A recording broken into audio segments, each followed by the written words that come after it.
I'd imagine Steve's. And now, welcome!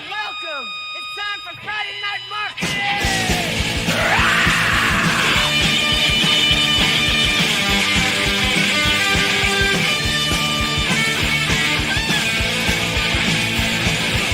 We're gonna rock! We're gonna roll! Get real and bold! Come on, join the show now! It's about to unfold! Get raw, get real, get results now! We're the latest feel, making waves loud! On this stage, we ignite! Every Friday night, brand new fight!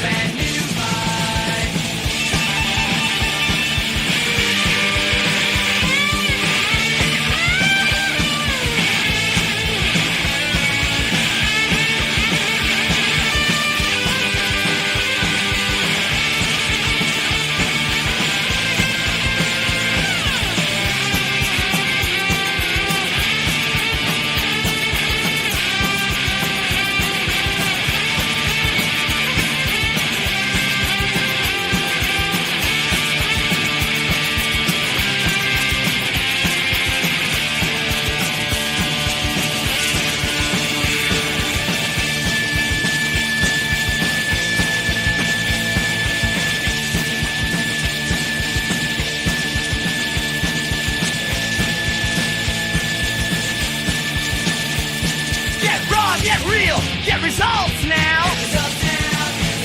We're the latest feel, making waves loud.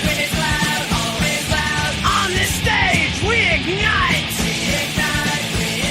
Every Friday night, brand new fight.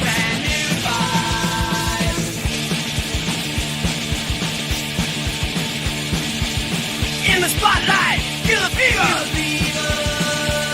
Every pitch and quest. Dreams are big, get bigger tonight.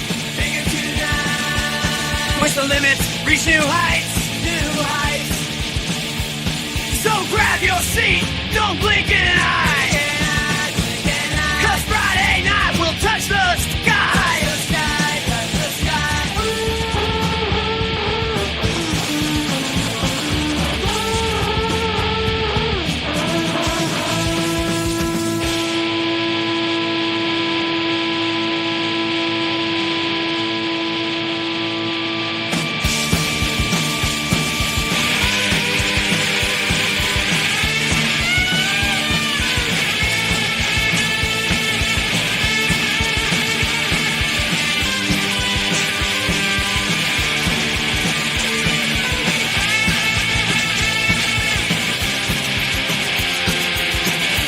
And now, welcome!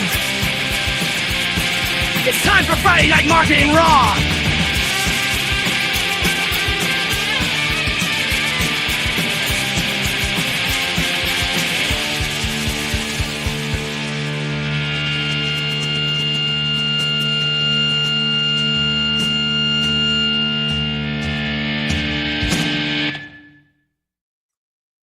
Booyakasha!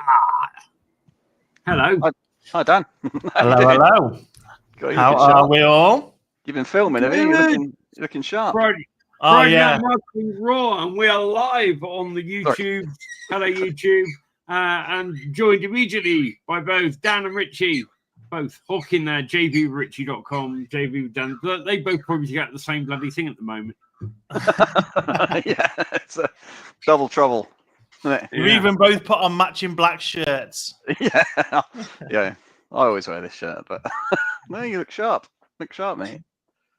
Almost like a vicar with the collar there, but depending on the angle. That was the look I was going for. Well, I know you well enough. There's no chance of you being a vicar, is there? Let's face facts. No. I was about to say something and remembered we were live, so yeah. Move on. How are you, Andy?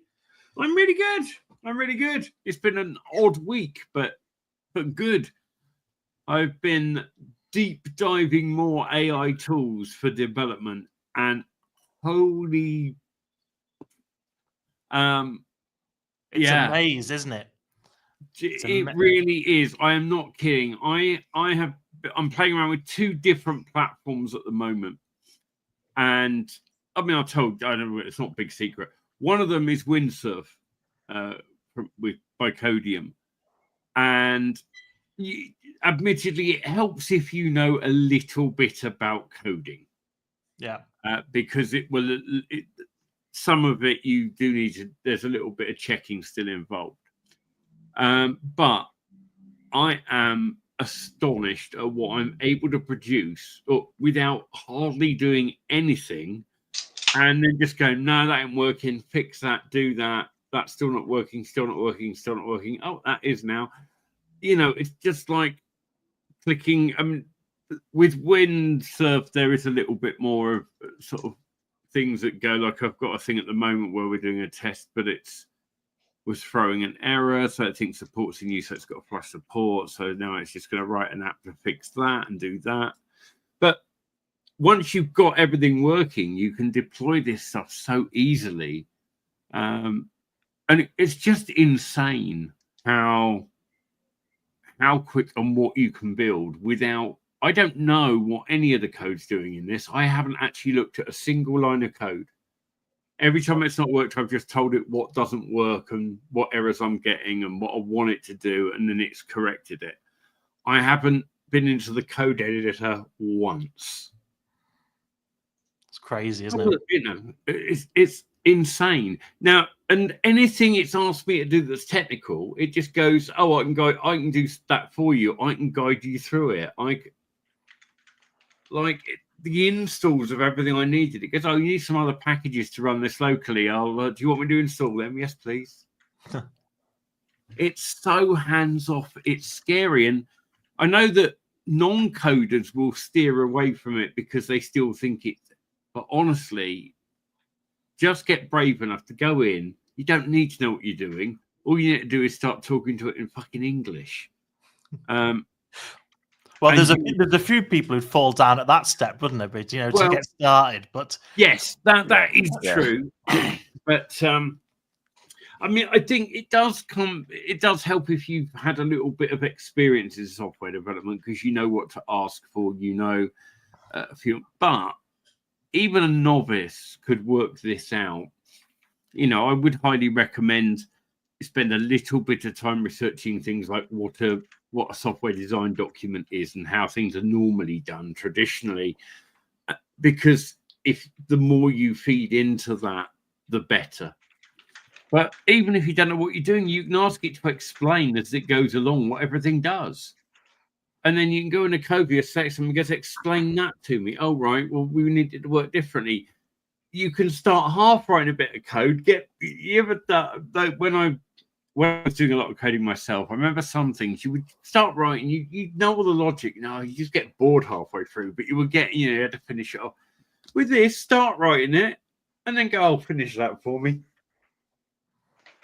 Wow. Pretty decent, isn't it? Once it starts and it's got the pattern, it's utterly astonishing to me what this thing can do. And what's it called? Windbreak, did you say? The one I'm using is Windsurf by Codium. I've already upgraded. You can start for free, but if you upgrade, which is $10 a month, it's basically unlimited everything. So cheaper than any coder I've ever found, and I found some cheap ones a few years ago. Don't hit it's using Claude. And you don't hit any of the Claude limits because it's using their API into Claude. Oh, so if you're $10 a month, it's on. I've been on this all day. Do this, build this, make this, try this. Just doing silly tests and stuff. There's another platform as well that I've been playing around with called Val.town.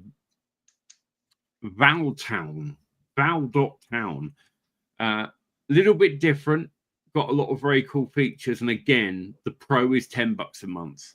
But they include, they're hosting everything, and so lots of really good.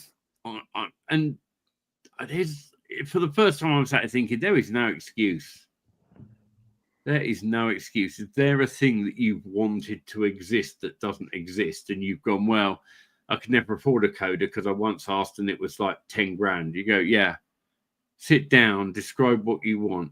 I bet I could. It would have to be a fun challenge. I bet we could just go to like people per hour and look at the things where people are asking for jobs to be done. Copy and paste the job brief into this. Like Fiverr.com.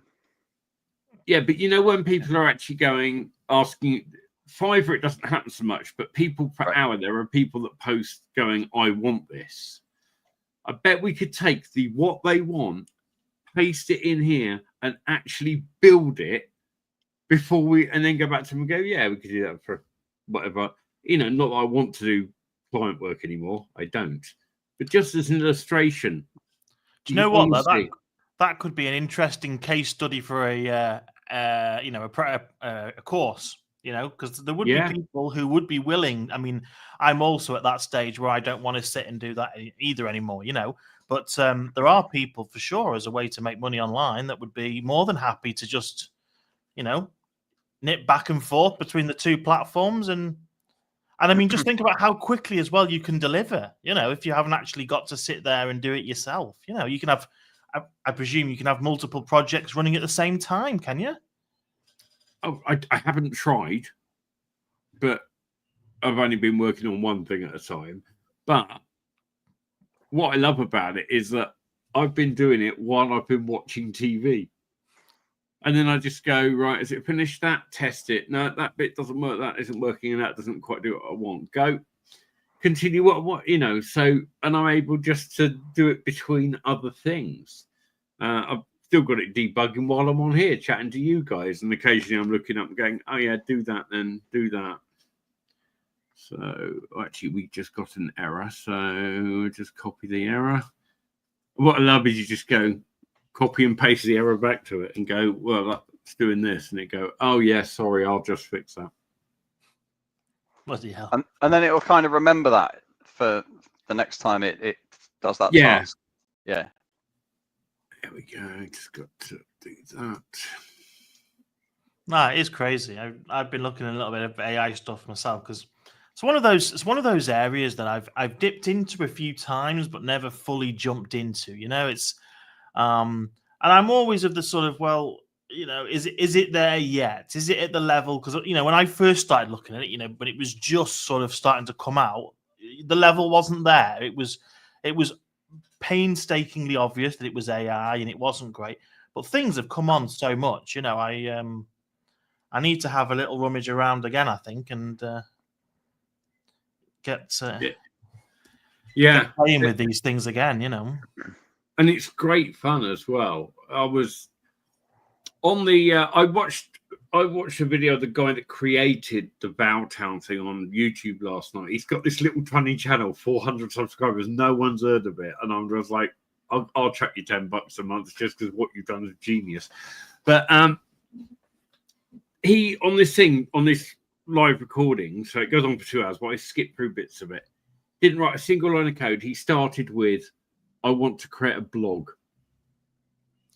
By the time it was done, he had a blog, you had admin, you had basically all the core features of WordPress were right there in its clean, own, complete, custom coded blog that was unique to him. It had auth by Google built into it.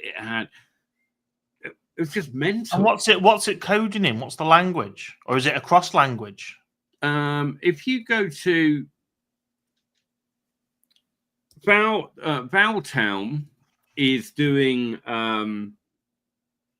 what's it called? A JavaScript, TypeScript, and JSX using Tailwind. Okay. Among other things, they can also use loads of other shit, and they like renders HTML with Hono. I don't know what that is. Never heard of that before, but fair enough. No, but I watched them build a site with it, and it looks really nice. It's just like like Twitter Bootstrap and stuff. Okay. Like that. Yeah. So here comes Mr. Miller. I'm guessing he's on his OBSBot camera at the moment because that's what we're seeing. I don't see anything. I don't see him at all. There you go. He hasn't pushed the magic. Can you hear me? Okay. We can hear you. Yeah. Hello. There we go. Yeah, we can see you. There you go. I'm not on the ob spot today. Oh, right, I've set okay. my proper camera up. No, I'm going to do tests with it. I was going to go out this week, and then things happened. It's been one of those weeks. I've literally just sat down and thought, right, I'll pour myself a drink before I come on, and it exploded everywhere. So I've just had to clean that up. It's just been one of those weeks. Well, Sounds like everyone's having one of those weeks. Yeah. Is it good week? Good week, Yeah, Steve? How'd it go? Probably. I've just hit the 200 sales that I need to break even, which is Brilliant. good. But 200 sales breaking even is only giving me 800 quid for the next month. So it's not a lot of money. Right. $1,000. Yeah. The last one did twice that, which was better, you know. Right. Yeah. But Just before I forget, Steve, yeah. to cut you off, because what happens is I think things and then I forget things. And then I go away later and I say to Rich, I say, "Oh, what do you think about it?" He's like, "Yeah, you should have said that." I was like, "Well, I forgot." Before I forget, so if I do, remind me once we come off air, because me and Richie had a little chat and we got a couple of ideas. So just remind me when we come off of the YouTube. If I forget to say anything, just say, "Do you remember you were going to talk to me about something? You forgot what it was," and that'll jog my memory. All right. Cool. Okay. Yeah. But yeah, go on. So 200. Can I ask you a question though? Why did you need 200 to break even on this launch? Because that's how much it's cost me to make it. Basically, it's taken a month to put everything together and to get it to launch. I need to cover that time, so that's a break even. So it's your time that you're paying. Well, for? I mean, I have to live. That's the thing. Of course. So 800 is like the base amount of money that if I don't get that, I can't afford to feed myself. You know that's level of stuff. It's not where I want to be, obviously, but I can survive on it. So that's apart from the fact that our heater's fucked again. But your heater. yeah. Other than that, we last Friday when I was on, our We will answer that, boiler Mike, just don't worry. broke up.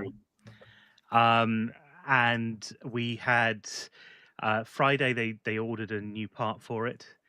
Doesn't arrive over the weekends because God knows why.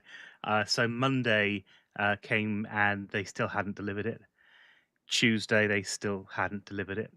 Wednesday we were taking this room apart because we've just got a new bed in because my bed's old and just completely knackered, a bit like me. And so Younger than me, don't say that. We were in a complete mess. And the plumber turned up. This was late at night. And he said, I've got it. I've got the pump. Brilliant. Fantastic. He fitted it. We thought, great. So we'll get the bed in tomorrow and then that's it. And we don't have to worry about anything. First thing in the morning on Thursday, it was boiling hot. The thing just wouldn't turn off. Finally, we thought, oh, it's the regulator or something. And we thought we got it fixed and it seemed to be working perfectly. And 3 o'clock today, it packed up again. So we've don't need that. Yeah. And it's been the coldest week as well. I know. I went for a run yesterday. It was 1 degree. I was running in 1 degree yesterday. It's really get me home. It's not good for you at all. It's freezing cold. So it's been absolutely freezing cold. We're lucky that we have a gas fire in the main living room, and I've got an electric fire in here because this is a converted garage. It's never been on the main heating thing anyway. So we're lucky we've got that because if we need to warm something up, we can. Plus this computer, this is the big irony of it. This computer kicks out so much heat. It's fucking tropical levels of heat in here sometimes. If I had a render going on the other day and it was 27 degrees in here. This room stays warm. I actually turned the heater off in here. And earlier I had to have the window cracked. And I have got the Mac Mini doesn't pop out. It puts out a bit of heat, not a ton. You know what it is? It's not necessarily the computer, it's the screens. Yeah. 3 screens. They really push out the heat. And it's like they keep this room really toasty. I have to have a heater. See that? I'll tell you what pushes out a whole load more heat because just before I was joined, I said to Richard, you have to jump on before me because I'm finishing up a couple of videos. So I was doing the videos, and if you look now, you'll see, just because I've moved the camera, you can see I've got a light on, a softbox. And I can feel it's on because I can feel the warmth now. So you know that it's been on a little while. Yes. Starting to come forward. It's Black Friday. This is the point where you ditch the softbox and you go and get LED panels instead. They are much, much, much cooler. Much cooler. Yeah, I actually so here's the funny thing, right? When I first started doing this, I bought LED panels. There's a relatively cheap brand called How long Neewer. ago was that? Because they've changed completely. So this would have been 2015, 2016. Okay. So you had the same sort of LED panels that I would have had in 2015 to 2016. Yeah, and they were crap. They weren't awful, but I used a lot. Were they newer ones? Because most people the brand was newer, and I could find basically, so they were able to be adjusted, but I found it either made me look like I was in direct sunlight or I had jaundice. There was kind of no sort of happy medium. That's where you put the light that makes the difference there. And so anyway, just whatever. I got rid of those, and I ended up spending a lot more money and bought a whole load of Aperture. I don't know what this is. Oh yeah. The 300 or something. I think this is called. Which is great. I love these lights now, but they do get very hot because they are obviously traditional. I don't know what they are. Are they tungsten? Eventually. They'd be tungsten, won't they? I think it is. Yeah, I think it is. I went down a traditional route to start off because I've been doing video for a long time. So I eventually got some LEDs, and that was probably about 10 years ago because I found a video where I must have used them 10 years ago, so it must have had it. Recently, as in like 2 years ago, I've got to turn the right way. This light that's behind, just. Oh yeah. Right. So that's a newer light, but it's controlled by this little app on my phone. So I can turn it off and turn it on, or I can make it brighter or cooler. And is it RGB or is it just? It's RGB. Right. So I could do. Let's see.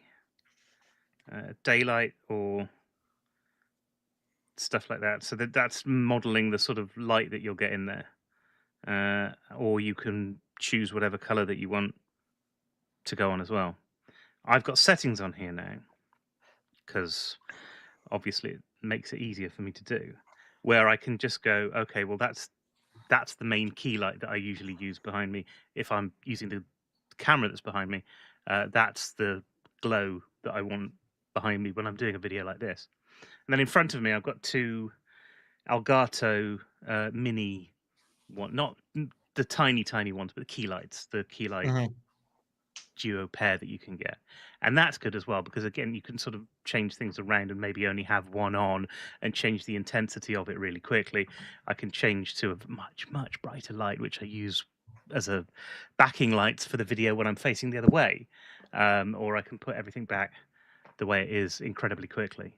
And it means that you can, if you wanted to sort of model what you want to. So if I just wanted that and just got the one key light on, it's doable, and it's doable relatively quickly. And those LED lights, just going back to where we started this conversation, those LED lights don't kick out a whole lot of heat? No, they're not hot. They're not particularly hot at all. It all kind of adds up in the long run, but it gets just as hot sat here working on a thing on Photoshop as it does if I'm sat here talking to you guys with the lights on, because I don't have the lights on when I'm working on Photoshop. I don't need them. Yeah, I tend to find, like, I mean, I know this is going to sound a bit ridiculous, but whatever. I tend to find that I have to have always have the aircon on when I'm filming. So it does get too hot, often. Right? And the last thing you want to be is sort of sat there sweating away while you're trying to explain something, and the drips falling off your brow and all that. So it's not the best look, is it? It's not great, is it? I've still not adjusted this properly as well.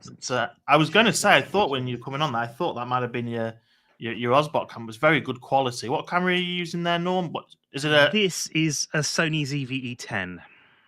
You're I've got another Sony man. ZV-E10 over there. No, actually, I shoot Fuji. When I do photography, I shoot Fuji. But Sony is just the best camera for focusing, for autofocus. So if you want to talk to something then the Sony it always keeps you in focus, whereas the Fuji, I was finding it had this breathing focus on it, and it just didn't work as well, which is a shame because the picture definition, the quality of the image is better on the Fuji, but these are good enough, you know.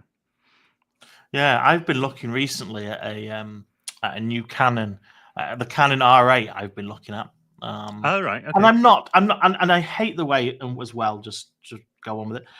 That Canon call these now, you know, these numbers, because I look at it and I go, right, what's the difference between a 6 and an 8? Right, $1,000. Yeah, what else is the difference between the 6 and the 8? You know, be able to tell. And then there's the 7, and you think, God, where did the 7 come in? Or does that, you know? And then the price doesn't match because they don't go in any sort of logical order. You know, I don't know. It's the same with all camera brands. I mean, this particular ZV-E10, there was a camera, the A5100, which I used to have as a webcam, and the sensor in that camera is exactly the same as the sensor in this camera, and yet that camera was 9 years old when I got this one. So the technology doesn't change that much, and actually, it doesn't. If you're looking at it's more the firmware, software, other bits that they stuck in. And not only that, but the big changes in terms of autofocus and stuff is the processors inside them. Those are the things that can make the difference. The sensors themselves, if you think about it like this, most video is so much smaller than any still image that you would take. Okay. That actually anything that you're getting with sensors that are over that particular size, it's almost a waste because you don't need them. That's why you can have a camera like this, which has got a tiny sensor in it. It's about 1-inch sensor, I think, in that one, and yet it can still produce 10-bit quality video, which will stand up against any Sony camera, which you can't normally do. Yeah. To answer Mike H's question real quick, Mike, no, I don't find ChatGPT gives everything you need. If you compare what the tools we're talking about, like Windrush does, Windrush is environment in Windrush, right? In ChatGPT, it'll spit out Windsurf. Sorry, it'll spit out bits and bobs. I said the same thing earlier. Editing multiple files, it will create the folders, it will create the structure, the database. It just does everything. Like, here's the thing: Claude could do that because it's running on Claude, but Claude hasn't got the ability to do all of the different files at the same time. Right. So that's Claude what makes it one thing. This can just do everything. I've been playing it myself. Well, I was a bit later than I expected to start logging on, and I've been recreating the London After Midnight website in that to see how feasible it would be. And you know what? It's a nightmare. It's an absolute nightmare because you're dealing with something visual and you're trying to get it to do visual thing, but it's doable. And it's doable by just going, all right, the next section has got this in it and it's this color. So after you kind of get into the swing of things, it's pretty good. And I've got a feeling Figma has a tool in it, or somebody's developed a tool that will let you take a Figma design and transfer it to HTML. Now, the Windsurf program works by opening a folder that you've got on your desktop and then starting to play with things. If you created the HTML and put it in the right folder, then I'm sure you could get Windsurf to start playing with that code and going, oh, well, I want to add a shop into this. How do I do that? Or I want to add this bit of technology here. And how do I do that? So I think the beauty that's the way of doing visual design first. Yeah, and it knows a lot more languages. It can pick the best one for the job, and then if it turns out that it then goes later on, oh, this would have been better, and it'll rebuild the whole thing in the correct framework. Yeah.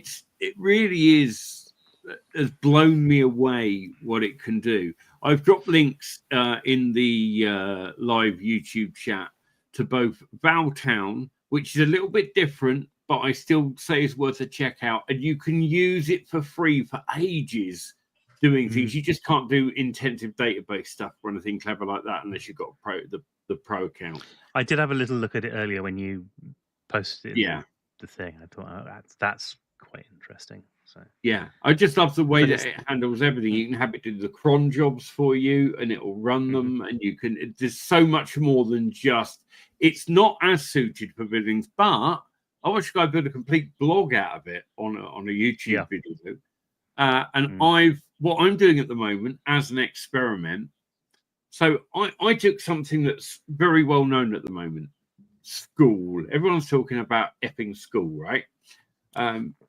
It's a content delivery system. It's not even that. It's got gamification. That's the most clever part of it. The biggest genius is Alex Simon's marketing of it, but that's another story.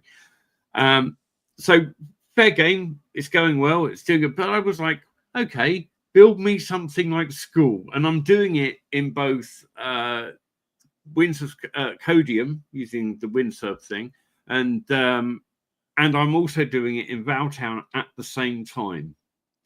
And comparing. Interesting.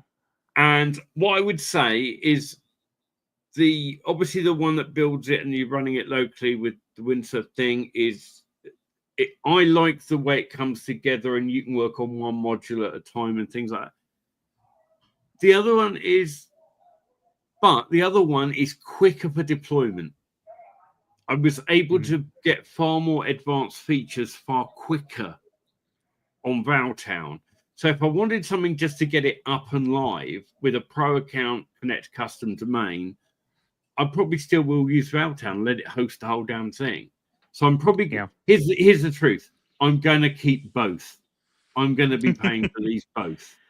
You know what? I already been paid able for to drop my Claude ChatGPT. subscription.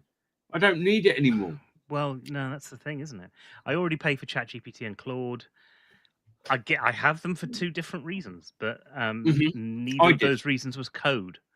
You know, so what I'm doing at the moment is I'm doing all my research in ChatGPT because it can access the internet, and then I'm getting all that research and putting it into Claude because it knows how to fucking write. That's exactly what I've been doing. It's ChatGPT for doing the research and the idea, and then going, okay, now research, is this really a good idea? Like one of the things I did with ChatGPT was a brainstorm on go and research what are the most positive things and positive features and benefits of school, and also what are the things people complain about the most. And it came about with this full breakdown. So now if I don't want to be a competitor of school, right? This is an experiment. But if you did, you'd know where people's pain points were. I know exactly what the pain points are, what people don't like about it now, what people do like. I know exactly how I would disrupt that market if I chose to. Yeah. Mm-hmm.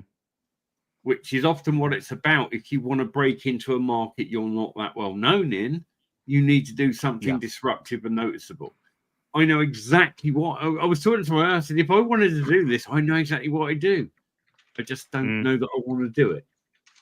But then we were talking, weren't we, as well about another thing that we've both considered doing from time to time, but now we're actually thinking, shit, it's a possibility now, whereas before it was can I afford to hire a designer and do it? And there was, you were into multiple thousands for that sort of project, and now you're into, have you got an afternoon to spare to kick the idea around a bit and get a framework going? It's one of those things where you can just set that doing something and then just go and check it and go, okay, no, do that. Yeah, that's what whilst you're doing something else. Now, I've always worked with the Teleon, so that doesn't count.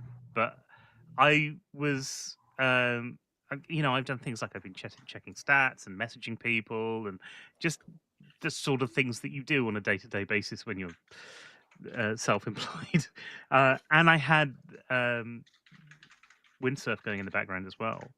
Just, no, that doesn't work, do this. And then it went off and did it. And then when I got a chance to check, I checked it again. So it's almost like you can develop these incredibly powerful, incredibly worthwhile and valuable tools with no real effort whatsoever. That's pretty. And I'll tell you another benefit. When I first got started doing this stuff online, I'd hired a developer It'd been recommended to me, and I hired this developer, and we sort of got to a point where it was just the project was sort of getting strung along. You know, when you get to a point in a project and you're like, why has this not been delivered? Like you were here 2 weeks ago, and we still haven't quite done that final thing. Yeah. And then I saw in the same period, and I won't name names, it was a long time ago, but I saw in the same period a very well-known marketer releasing an incredibly similar version of what I'd put together. And I looked into it, and of course, this guy had been working on the 2 projects and sort of holding mine back so this well-known marketer could launch his. Right. And then, yours is now finished. Oh, fuck. I mean, what am I to do now? I mean, there's just been a big launch done, and it's been launched, and it's actually looks like they paid you more money than me because it looks a lot better than mine did, you know? So this is another benefit of obviously having to be able to do the AI stuff, that you can keep more stuff in-house. Because the reality, I mean, I've been burnt a couple of times with people that have nicked off with ideas, lists, and God knows what else, you know? It does happen. It happens an awful lot in this industry, I think, more than any other. But yeah. Oh, yeah. It does happen a lot. So. Yes.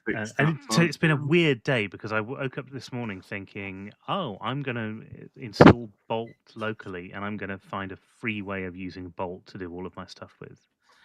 And now it's kind of all just gone out the window. And I'm just thinking that's... Oh, one thing I did want to say, you talked about having ChatGPT and Claude at the same time. There is a different option, OpenRouter, which you can get all of the models in ChatGPT and some of the other different models that you'll never have heard of, but actually are pretty good for coding and stuff like that.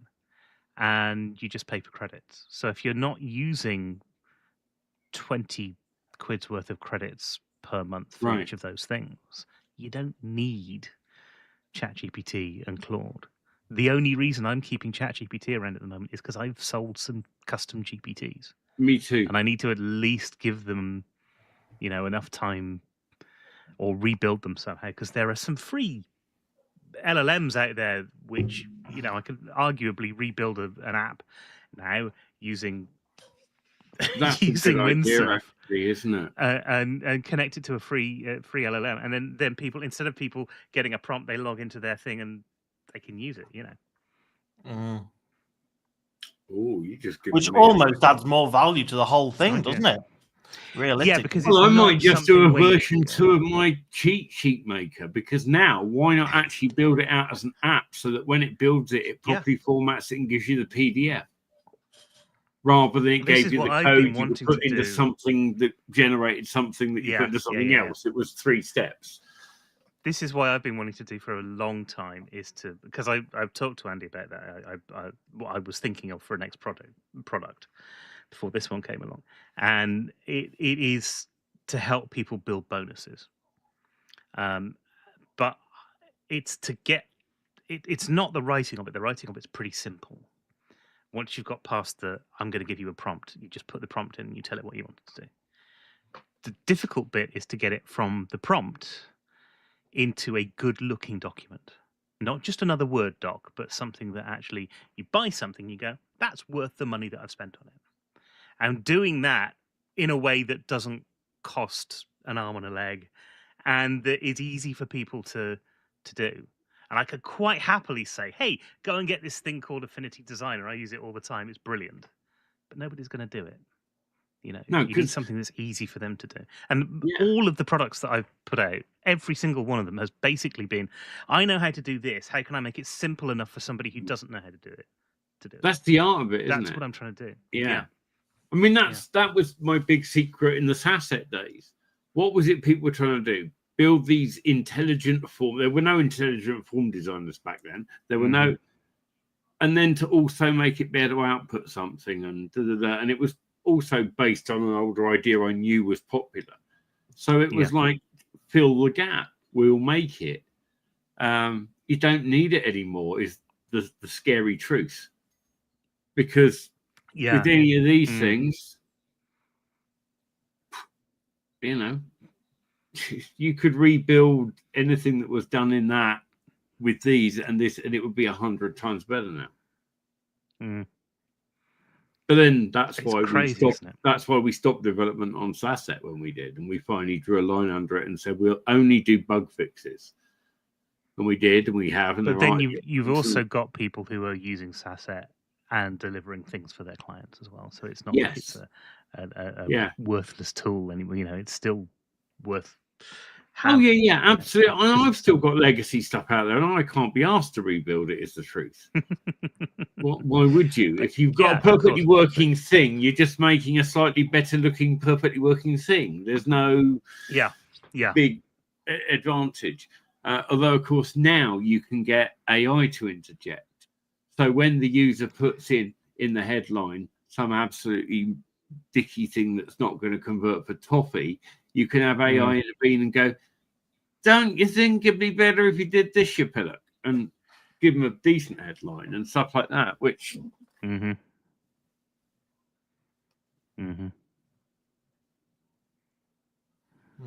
I think that's the real thing. I love seeing how AI is popping into lots of things in sensible ways. Yes. Yeah. You know, but there's plenty of them out there. Yeah. You don't want one of these Tesla robots, then? No, that's not what you're looking for. Well, I don't know. I mean, do the dishes for you. What you want is a Tesla one to do the useful stuff, DIY, cleaning, all that monotonous There are still stuff. physical things that we still have to do. So you have why a not tech get something robot else as well, to do it for you? Saying. You have one to mow the lawn. Don't get them mixed up, whatever you do. You've got one to mow the lawn. Have you seen those great big robotic arms that hang down from the ceiling and make food? I want one of those. That's a brilliant idea. That you can plug any recipe. They have they've recorded famous people or famous chefs making food. You can just go out and buy the ingredients and it'll make the food for you. It's a brilliant idea. Yeah, but you ever watch those cookery programs and you realize that they just seem to have every goddamn thing from the supermarket in their homes, and you go do the same. Like, well, I don't have that. I don't have that. Can you imagine if they made that like they do with the ones that used to really piss me off were Nigella, and there was that other bloke who was quite well spoken, but it was always the same. They'd be in the thing and they go, we're going to show you something you can throw together with shit you've just got left over in your larder or in the fridge. And they open their fridge and they've got fucking anchovies. And and you're going, open my fridge. I've got a god-off thing of cream. A bit of cheese has seen better days. A couple of eggs I'm not sure about. You're like, for fuck's sake, what am I going to make out of that shit? And they go, special omelette. Just put everything in your fridge in there. Yeah, okay, I've got the eggs. Throw that other crap in. It's horrible. Yeah. I don't have the ingredients they have. Nor does anyone. Yeah. It's, in their larder. It's always a larder, isn't it? Just pop down to your larder. Yeah. Grab the shiitake mushrooms from down there. What? Anyway, back to marketing. There's a very important question. Has George Wigan given David Kirby his money back yet? Of course he fucking hasn't. And that was... Has George Wigan given David Kirby his money back yet? See, I thought this week it would be what the fuck are Jaguar thinking? Yeah. There's been some great marketing stuff in the news this week. That's one of them. Yes, and it was much like back in the day when the BBC here did the same thing.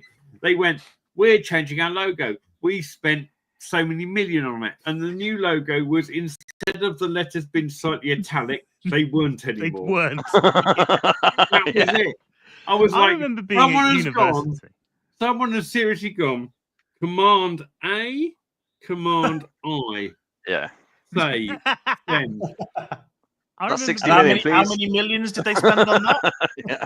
Oh, Yeah. that was hundreds of thousands Yeah. of pounds that they'd spent. Yeah, people I are going remember mad being about at the Jaguar university advert. when the Gloucester College of Technology became Gloucestershire University, and it spent a good several hundred thousand, I think, on their new logo, which were two little points under one another, like a bit like a sergeant's um, uh, insignia, just upside down. And they spent that much money on it. They had a whole design school there of students who could have done that for $3.50, and a few pints in the Union Bar. But they spent so much money on doing that; it was just an absolute waste of time.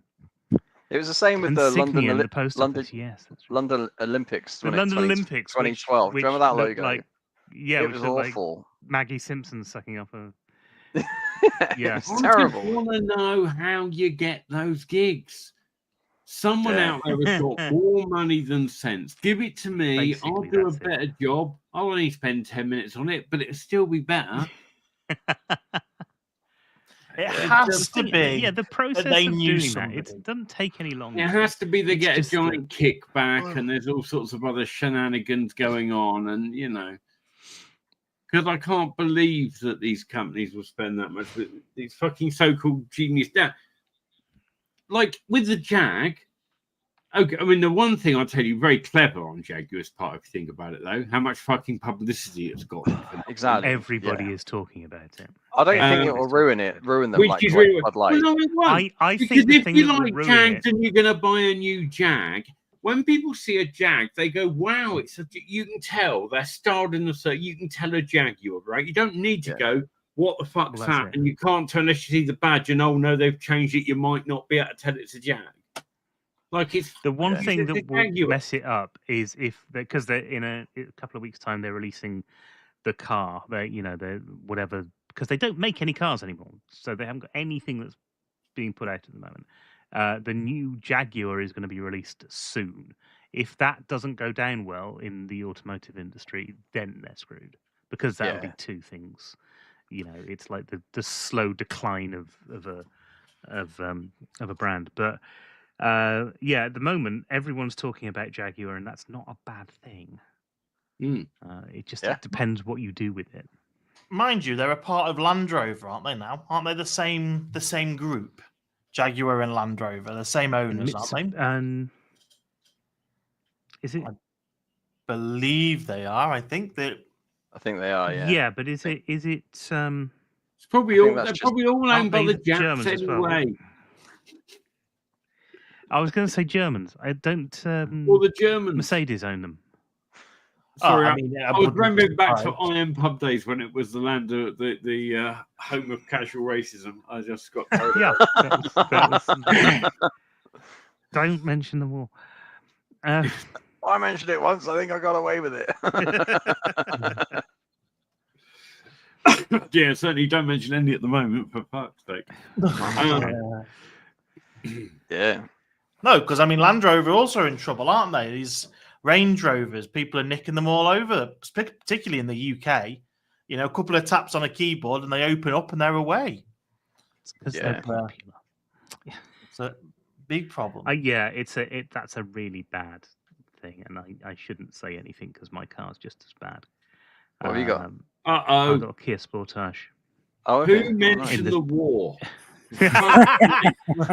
in the States, the Kia was one of the cars that thieves took a lot because it was very easy to break into with their computer system. But apparently they've patched them all. So that's a thing. Volker has been summoned. Yes, somebody mentioned the war. Yeah, he's always watching. Volker has ears everywhere. Volker is Jason Bourne. Still. Of course. Or Jason Bjorn, surely. Yeah. That's when you order Jason Bourne from Wish.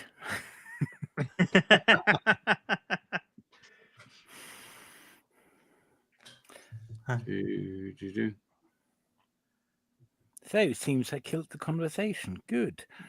Not like No, you. yeah. Well, there Not was something. There sure. was one other I think we were marketing running related. out of conversation. Yeah, there was one other big marketing thing I was going to talk about, and I've completely forgotten You forgot what it was. So, yeah. Oh, I know what it was.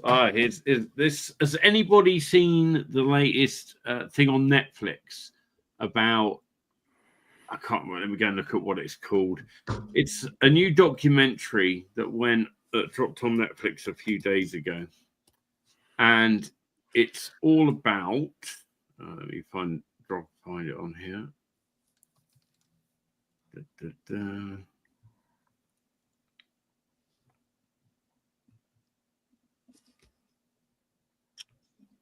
Can you check where's your watch history gone?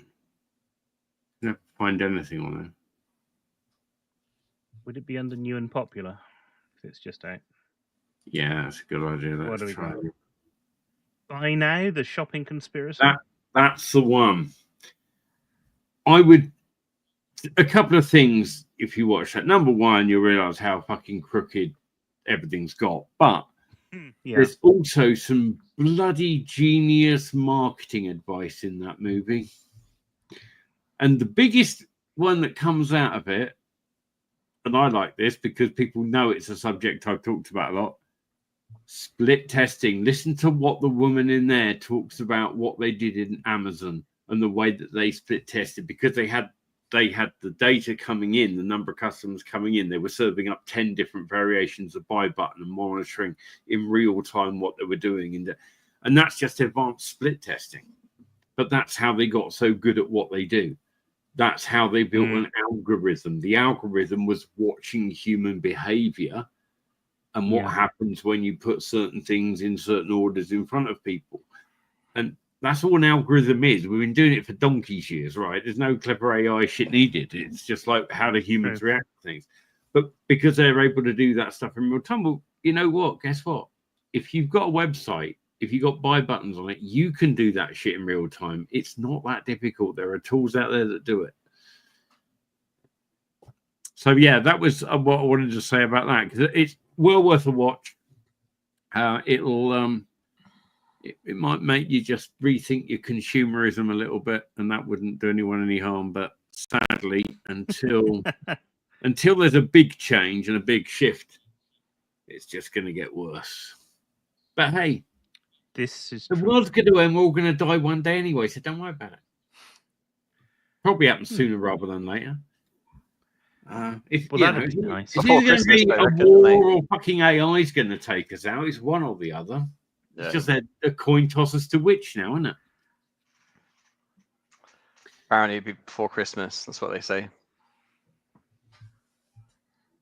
Merry Christmas. It'll be before. Merry Christmas, everybody. I think you'll have Christmas, and everybody will go, "Oh, well, that's a relief. We managed that," and just then that'll be Happy New Year, bang! Yeah. Well, that's something to look forward to, isn't it? It's always a miserable week, though, isn't it? That week between Christmas and New Year. We've cheered you up tonight. We've established a couple of things. One, split test more, and two, we're all going to die things that don't matter anyway. AI is taking over. It can do all of our jobs better than we can do them. True. And so, yeah, bring on universal living wage and we'll all be slaves. Great reset is coming.